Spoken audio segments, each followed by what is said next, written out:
Before I delve into the content of this video, I want to emphasize a crucial point. Never consider getting back together with an ex, no matter the circumstances. True story. 6 years later, I find myself reflecting on my divorce and a deeply regretful truth that I must confess. At 37 years old, I feel compelled to share this with internet strangers because, up to this point, I haven't had the courage to admit it to anyone in my life. My divorce was far from amicable, involving 3 incredibly young children, all under the age of 5, with one as young as 6 months old. In the aftermath, I made some severe choices. I severed ties with my parents and friends because they didn't support my decision to divorce. The truth is, my marriage had its issues. I can't say for certain whether my ex-husband would have been willing to put in the work to be a supportive partner, and that part I've come to accept. But here's the painful revelation. My decision to divorce didn't arise from thoughtful reflection. Instead, it was born from a place of childish arrogance, spitefulness, vindictiveness, manipulation, and a self-imposed victim mentality.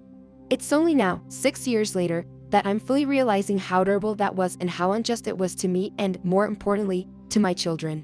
This realization has been a consequence of life humbling me since the divorce. In my marriage, I was financially more secure. Now, I've been teetering on the brink of bankruptcy for the past 3 years. I was far less lonely in my marriage. And from my subsequent dating experiences, I've seen that my ex-husband was just an ordinary man, neither a saint nor a sinner. He was, in many ways, average. A major contributor to my post-divorce struggles has been the chaotic timing of the decision.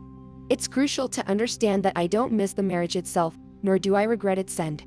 However, because I initiated it out of spite, hoping to force my husband to behave, I approached it in the worst possible manner. I didn't plan, despite having young kids. My parents even offered to house me and my children until I could regain stability, but I stubbornly refused. Consequently, I've been struggling, overwhelmed by debt, constant stress, and overall unhappiness as a result of trying to go it alone. What I've come to realize now is that ending a marriage is a monumental event. It would have been wiser to think it through and provide myself and my children with an exit strategy or a soft place till end where we could rebuild. I now find myself living in a different state from my family, deeply entrenched in the mess I've created. I've nearly reached the point of no return and must find a way to work myself out of this pit. I recall arrogantly thinking that I'd be remarried within 5 years after the divorce was finalized. That was a mere fantasy. It's not because I haven't dated or had boyfriends. It's due to the realization that many men are still learning to be supportive partners. Moreover, my financial situation is an absolute disaster, and it wouldn't be fair to burden someone else with it. Confessing all this is almost a relief. Carrying the victim mentality year in and year out has been exhausting, even though I didn't realize I was doing it. It became evident that removing my ex-husband from my life didn't make it any better. I'm still me. The issues that existed when I was married are still here, and new challenges have arisen to fill the void left by my ex-husband. I want to clarify that I'm not sharing this to berate myself. Instead, I've come to understand that true self-love involves holding myself accountable for my actions. Treating myself as a victim isn't an act of love. While my marriage had elements of exploitation, especially concerning my finances and domestic labor, it wasn't verbally or physically abusive. I had the power and autonomy to advocate for myself within the marriage. So, if the marriage indeed needed to end, as I still believe it did, I could have advocated for myself and my children in a way that minimized the damage. However, I chose the scorched earth approach, and the only person I truly harmed was myself. Thank you for listening as I shared this profoundly painful realization. Gentlemen, I'm here to stress a vital point. Never consider rekindling a relationship with an ex, regardless of whether they're impulsive and make rash life choices or took their sweet time making a decision they knew would hurt you. The fact remains that they're willing to prioritize themselves over you. They don't truly miss or love you. They yearn for the feelings you once provided. That's why it takes regret or their own misery before they reach out. If they find someone who makes them equally happy or happier, they wouldn't even bother. It's the hard truth. They prioritize themselves, and you're merely a means to an end. I made the mistake of going back to my ex, and I want to ensure you don't make the same error. Things just won't be the same, especially if they were the ones who ended it. You deserve better because you kept believing and loving when they gave up, even if only for a brief moment. Though being with them was all I ever wanted, it's just not the same anymore. The happiness is different. The love that once flourished is now tainted.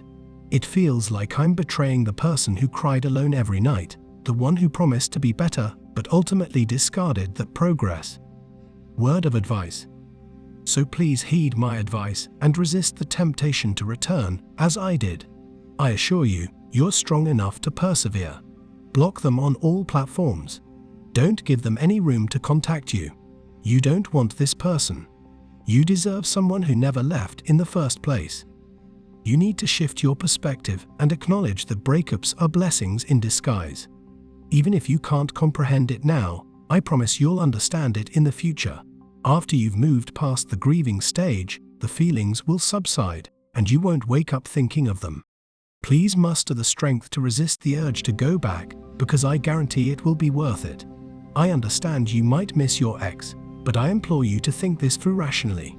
If they texted you right this instant and begged for another chance, would you give it to them? It's okay if your initial response is yes, but here's the real question.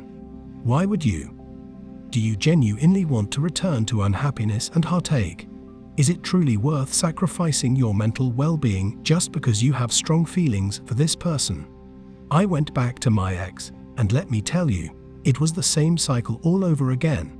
She was still self-centered, and we still argued about the same issues. Why would I want to endure that for a third time? I love this person deeply. Despite our differences, we shared a unique bond I hadn't experienced with anyone else. I believed we had a future together, and it all crumbled with just a few words. So as men, you need to get a grip and get over her. Nothing but pain and headaches await you with her. And that's it for today on Sigma Traits. Make sure you hit that like button, smash that subscribe button, and don't forget to ring that notification bell so you can be the first to know when my new video drops. Let us know your thoughts in the comments below.